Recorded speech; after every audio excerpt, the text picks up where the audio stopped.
ان لوگوں کے لیے ہے جو ہنستے تو ہیں لیکن اندر سے ٹوٹ چکے ہوتے ہیں۔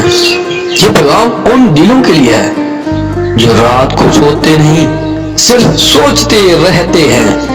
اگر آپ کو لگتا ہے کہ زندگی نے آپ کے ساتھ انصاف نہیں کیا تو آج آخر تک سنیں، کیونکہ مولا علی کا ایک ایسا فرمان ہے جو ٹوٹے ہوئے دلوں کے لیے مرہم ہے۔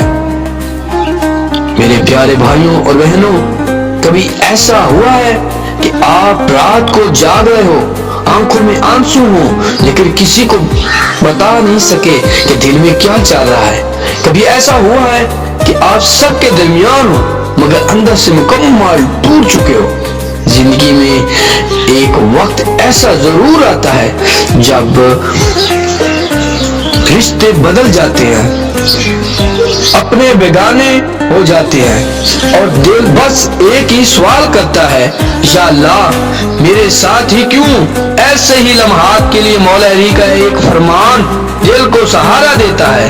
آپ فرماتے ہیں جب اللہ تمہیں آزمائے تو سمجھ لو وہ تمہیں اپنے قریب کرنا چاہتا ہے۔ ذرا سوچئے، اگر اللہ کسی کو بھول جائے تو اسے آزماتا بھی نہیں۔ آزمائش دراصل اللہ کی خاص توجہ ہوتی ہے۔ وہ دیکھنا چاہتا ہے کہ میرا بندہ صبر کرتا ہے یا شکوہ۔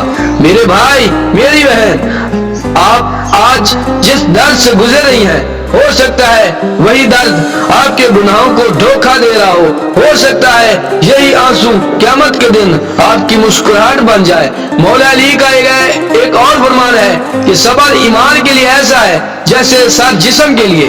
سوچئے، اگر جسم کا سر نہ ہو تو کیا وہ زندہ رہ سکتا ہے؟ نہیں نا۔ اسی طرح اگر ایمان میں صبر نہ ہو تو وہ کمزور پڑ جاتا ہے۔ آج اگر آپ کے دل زخمی ہے تو یاد رکھیں یہ زخم ہمیشہ کے لیے نہیں رہیں گے، لیکن اگر آپ نے ان زخموں پر صبر کا مرہم رکھا تو اس کا اجر ہمیشہ رہے گا۔ ہو سکتا ہے آج کی یہ تکلیف کل آپ کے درجات بلند کر دے، ہو سکتا ہے یہی آزمائش آپ کو اللہ کے سب سے قریب کر دے۔ بس ایک کام کریں، شکوہ چھوڑ دیں، اللہ سے بات کریں، رات کے آخری پہر میں اپنے آنسو بہائیں اور یقین رکھیں اللہ آپ کو دیکھ رہا ہے، اللہ آپ کو سن رہا ہے، اللہ آپ کو کبھی تنہا نہیں چھوڑے گا۔ درد وقتی ہے لیکن صبر کا انعام ہمیشہ کے لیے ہے۔